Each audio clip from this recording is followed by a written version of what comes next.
desde el centro del pensamiento universal, este hermoso palacio del saber, donde desde hace más de 8 siglos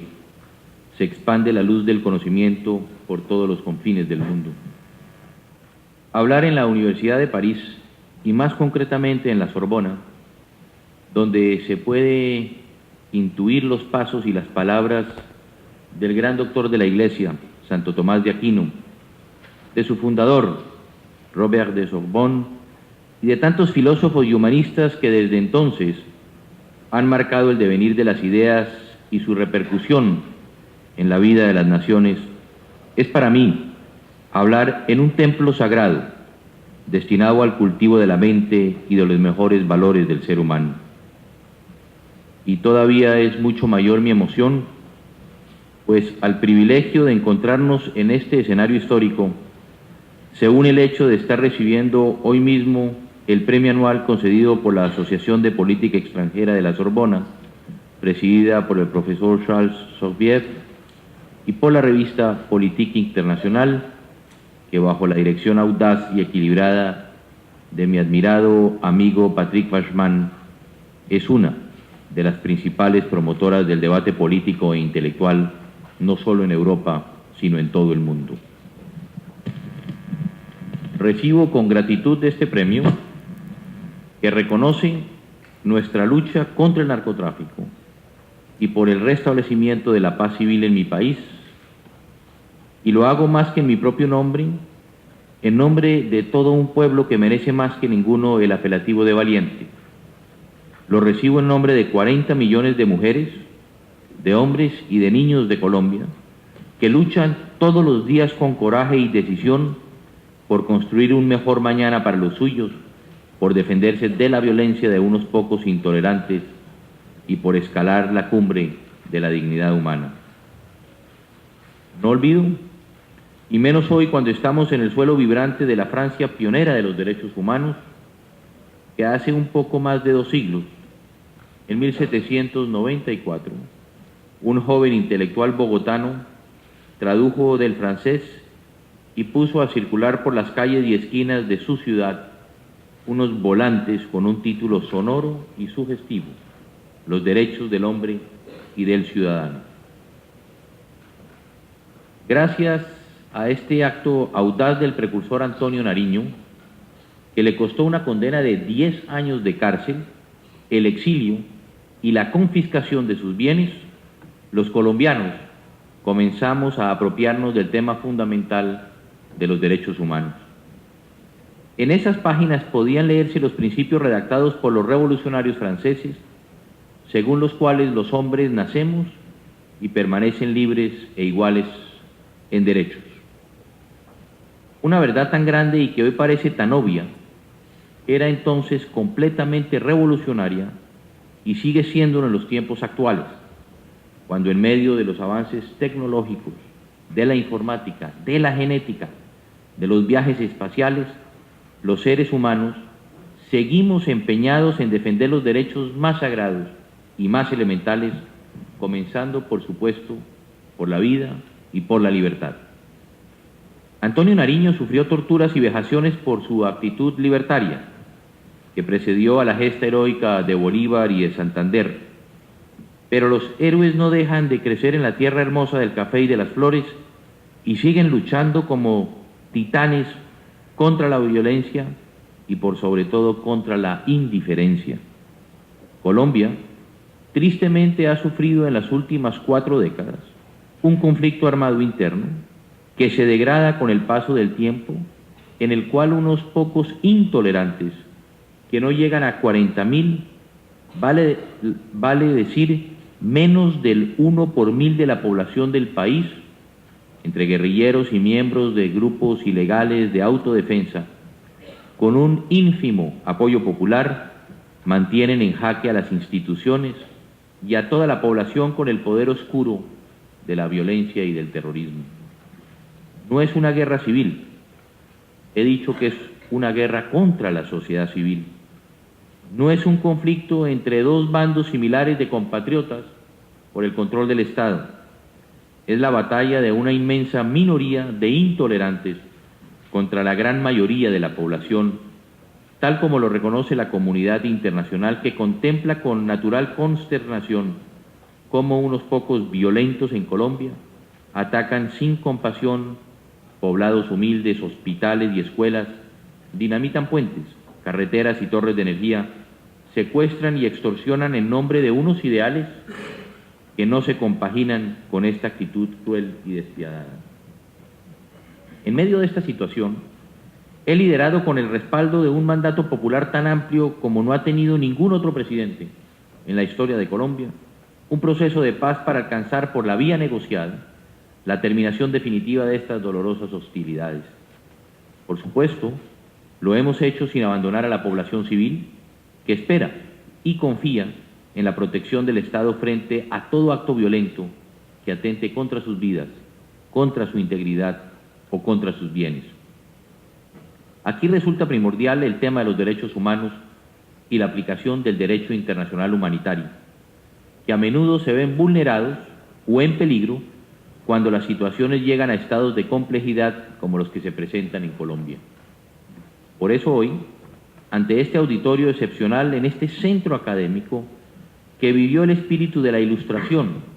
los postulados de la Revolución Democrática y los nuevos ideales que se hicieron patentes en mayo de 1968,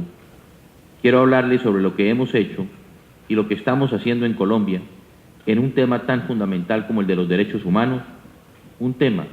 en el que estamos comprometidos por convicción moral y como vocación de vida. Primero que todo, quiero resaltar que en un hecho sin precedentes en nuestro país, mi gobierno presentó de manera pública el año pasado ante la comunidad internacional y nacional la política que se ha comprometido a ejecutar en materia de derechos humanos y su aplicación del derecho internacional humanitario, la cual es el fruto de un amplio consenso logrado entre todas las entidades gubernamentales con responsabilidades en el tema, incluida la fuerza pública. Este hecho tiene varios significados. Refleja, por una parte, el compromiso político del gobierno colombiano con este tema y demuestra una voluntad real por lograr coherencia y eficacia en su defensa y protección. Permite, por otro lado, fijar objetivos prioritarios y canalizar los recursos siempre escasos hacia la obtención de las metas indicadas. Y lo que es más importante, al hacer pública y visible la política, invita al escrutinio constante y a su permanente verificación. Permítanme que ahora que haga referencia a algunos logros relevantes alcanzados en la ejecución de la mencionada política. En materia de lucha contra los grupos armados al margen de la ley, guerrillas y autodefensas ilegales, principales responsables de las violaciones a los derechos humanos, a la vida, la libertad y la integridad personal, las Fuerzas Armadas están obteniendo resultados contundentes y se ha recuperado capacidad ofensiva y disuasiva. Sobre este aspecto quisiera hacer dos aclaraciones que me parece que son pertinentes, sobre todo por la desinformación que a menudo se presenta en otros países, incluido, lógicamente, Francia, sobre la real situación colombiana. La primera es que no hay contradicción entre el fortalecimiento de la eficacia de la fuerza pública del Estado y la política de paz. Y no la hay porque el Estado no puede renunciar a su deber de proteger a la población de los ataques aleves de los grupos ilegales y porque solo unas fuerzas militares sólidas, unas fuerzas militares legítimas, pueden disuadir a la subversión de su intención de tomarse el control del Estado por las fuerzas de las armas y de la intimidación. Voltaire decía en tono de sátira: proclamo en voz alta la libertad de pensamiento y muera el que no piense como yo. El mensaje que estamos haciendo llegar a la guerrilla es que estamos dispuestos a hablar y a discutir sobre los temas nacionales, pero que el medio para imponer las ideas no es ni puede ser nunca el exterminio de aquellos que no piensen como nosotros. La intolerancia solo lleva a regímenes totalitarios y autoritaristas que jamás representarán la voluntad nacional ni serán los voceros del bien común. La segunda claridad que quiero hacer es que el Estado colombiano combate con decisión y con contundencia a los grupos ilegales de autodefensa, una afirmación en la que soy enfático, porque el gobierno y las Fuerzas Armadas no toleran la existencia de grupos al margen de la ley, vengan de donde vengan, mucho menos de aquellos que propician o cometen masacres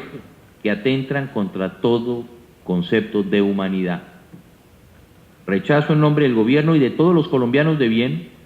las acusaciones según las cuales existen vínculos institucionales entre las agrupaciones criminales y la fuerza pública.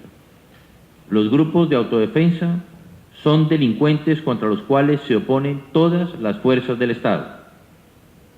Debe saber la comunidad internacional que tenemos un plan de acción definido contra estos grupos delincuenciales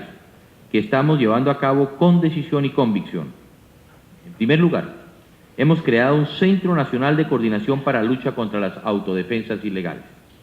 en el cual además del gobierno y la fuerza pública participan la Procuraduría, la Fiscalía General y la Defensoría del Pueblo. En segundo término, creamos también una brigada financiera, en la que participan la Fiscalía, la Superintendencia Bancaria, la Dirección de Impuestos Nacionales y los organismos de inteligencia del Estado, para detectar y combatir los fondos provenientes de la actividad delictiva de las autodefensas, así como quienes financian estos grupos. En tercer lugar, estamos luchando denodadamente realizando múltiples operaciones militares contra estos grupos, las cuales se han incrementado en un 123% en el último año. Ahora bien, es bueno aclarar que si las cifras de capturados son inferiores a las que se dan con la guerrilla, esto también se debe a que estos grupos son 3 veces más pequeños que estos. Pero veamos los datos. Durante mi gobierno se han capturado 601 y dado de baja 124 miembros de las autodefensas. Solo el año pasado, más de 400 integrantes de grupos ilegales de autodefensa fueron dados de baja o capturados, superando en un 10% el número de capturados y en un 50% el número de abatidos el año de 1999. Inclusive, como ya lo he venido diciendo, hemos derribado hasta helicópteros artillados de estas fuerzas irregulares. Más de 700 presuntos miembros de grupos de autodefensa, vale decir, casi el 10% de sus integrantes están hoy retenidos en las cárceles colombianas, un porcentaje mucho mayor que el de los guerrilleros detenidos. En un cuarto lugar, y hablando ya del aspecto judicial, las cifras también son contundentes. La cantidad de acciones penales que adelanta la Fiscalía contra los grupos de autodefensa es más de 3 veces superior a las ejecutadas contra la subversión. Pero las investigaciones no son solo penales, sino también administrativas, las cuales han producido ya importantes resultados. Las denuncias por hechos de colaboración u omisión ejecutados por miembros de la fuerza pública a favor de estas fuerzas irregulares no quedan impunes. Además de las medidas disciplinarias internas, son investigadas por órganos de control y fiscalización independientes que desarrollan sus procesos y adoptan sus decisiones con total autonomía del gobierno, que las respeta y que las acata. Como prueba irrefutable de lo que afirmo, están los fallos de destitución y de condena que han afectado a altos oficiales de las Fuerzas Armadas por acciones u omisiones por las cuales fueron denunciados. Y en quinto término, hemos atribuido al Comandante General de las Fuerzas Militares, en el marco de una amplia, yo diría amplísima reforma legal dirigida a la modernización y a la profesionalización de las fuerzas militares,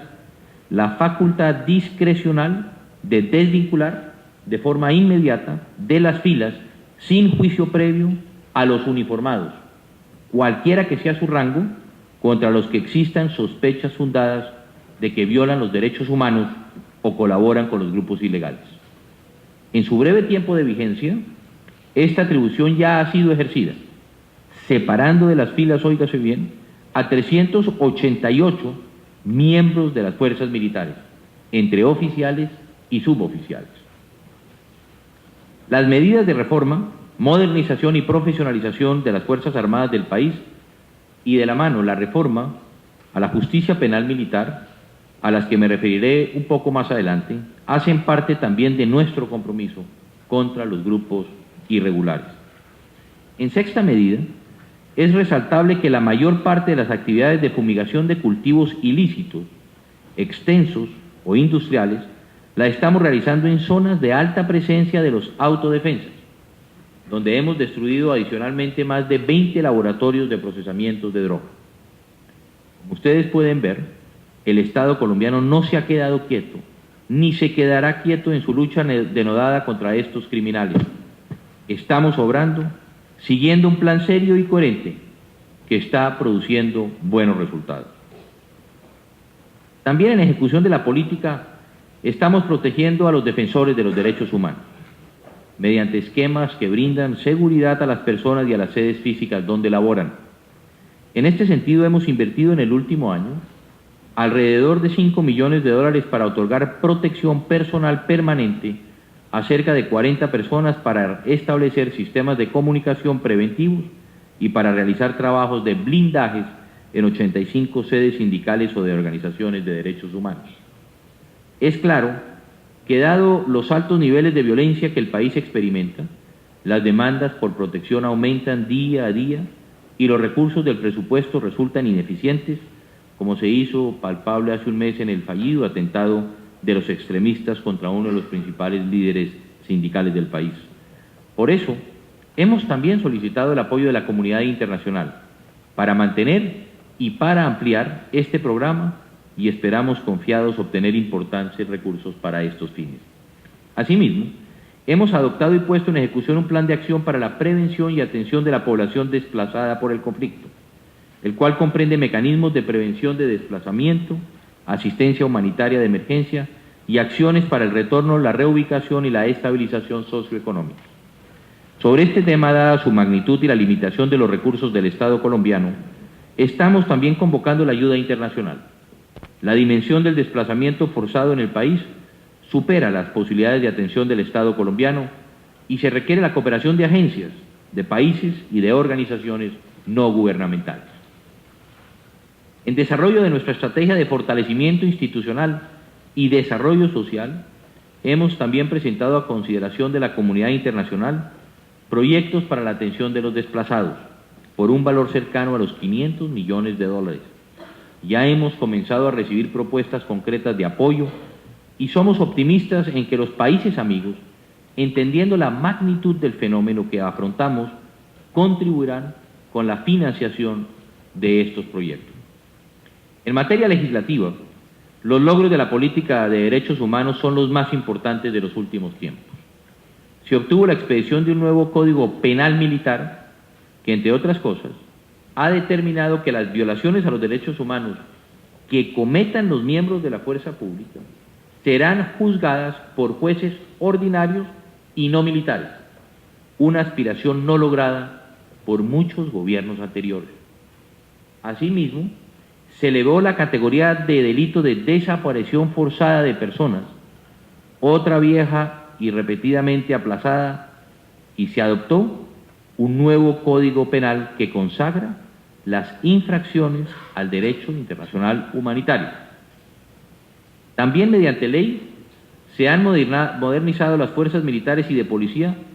y se prohibió el reclutamiento de menores de 18 años, yendo inclusive aún más allá de lo estipulado en la Convención de los Derechos del Niño. Igualmente, hace un año tuve la oportunidad y la satisfacción de sancionar la ley que aprueba e incorpora a nuestra legislación interna la Convención de Ottawa sobre eliminación de minas antipersonales. Además, suscribimos el tratado que crea la Corte Penal Internacional y estamos analizando su presentación ante el Congreso para su aprobación. Y por último, en materia de política, venimos apoyando a la Fiscalía General de la Nación en la investigación de las violaciones a los derechos humanos, mediante un comité que preside el vicepresidente de la República, quien lidera al más alto nivel gubernamental la aplicación de la política de derechos humanos. Impulsamos las investigaciones de los casos más graves de estas violaciones, de aquellos que han generado un hondo impacto social. El mecanismo ha resultado idóneo, como medio para encauzar la cooperación interinstitucional, concentrar los esfuerzos investigativos y canalizar apoyos específicos para su ejecución. Somos conscientes de que pese a los importantes logros obtenidos, nos falta mucho por hacer, todavía, en la protección de los derechos humanos de los colombianos. Tampoco desconocemos que mientras no avancemos en la solución negociada del conflicto armado y obtengamos acuerdos sobre la observancia del derecho internacional humanitario, la confrontación, incrementada por la actitud demencial de guerrillas y de autodefensas, seguirá contribuyendo a la violación constante de los derechos de los ciudadanos. Creemos que la comunidad internacional, además de su apoyo en recursos, puede efectuar una contribución decisiva para aliviar la crisis humanitaria que padecemos. Consiste en que los Estados y las ONGs de derechos humanos complementen su visión tradicional, edificada sobre una comprensión clásica de los derechos humanos, según la cual solo el Estado puede violarlos, con una lectura del derecho internacional humanitario que contemple la capacidad de todos los actores armados en el conflicto para perpetrar crímenes de guerra. Al proponer lo anterior no lo hago con el ánimo de eludir los deberes de protección en cabeza del Estado colombiano, que los conocemos, que los asumimos y que los observamos, ni de ocultar los eventuales excesos o crímenes en que puedan incurrir sus agentes. Lo hago con un doble propósito. El primero, asignar con mayor objetividad entre los distintos centros de imputación, incluidas las fuerzas insurgentes, las responsabilidades por las graves violaciones a los derechos humanos cometidas en el marco de la confrontación armada. Y el segundo, la necesidad de que la comunidad internacional, en la medida en que denuncie también los crímenes y las atrocidades de los grupos ilegales, contribuya a que los dirigentes de esos grupos entiendan que las normas humanitarias obligan a todas las fuerzas en contienda y acepten observarlas y aplicarlas. Es alarmante, clama al cielo la conducta inhumana de los subversivos cuando secuestran, cuando asesinan a quienes se rinden, cuando destruyen poblaciones, cuando reclutan menores de edad a la fuerza y les prohíben desertar so pena de muerte. Es alarmante y clama al cielo la conducta inhumana de los miembros de grupos ilegales de autodefensas que ejecutan masacres y riegan de sangre hermana, todo el territorio colombiano. Las naciones amigas tienen que entender que como gobernante estoy obligado a transitar el camino del diálogo para obtener la paz, pero que tampoco podemos quedarnos con los brazos cruzados mientras los violentos, sean de izquierda o de derecha, subversivos o antisubversivos, asesinan, destruyen e intimidan. La debilidad de la fuerza, decía el poeta Paul Valéry, es no creer más que en la fuerza. Mientras los violentos entienden este postulado esencial de la razón humana, la protección de los derechos humanos exigirá también, y esto quiero decirlo sin recelo,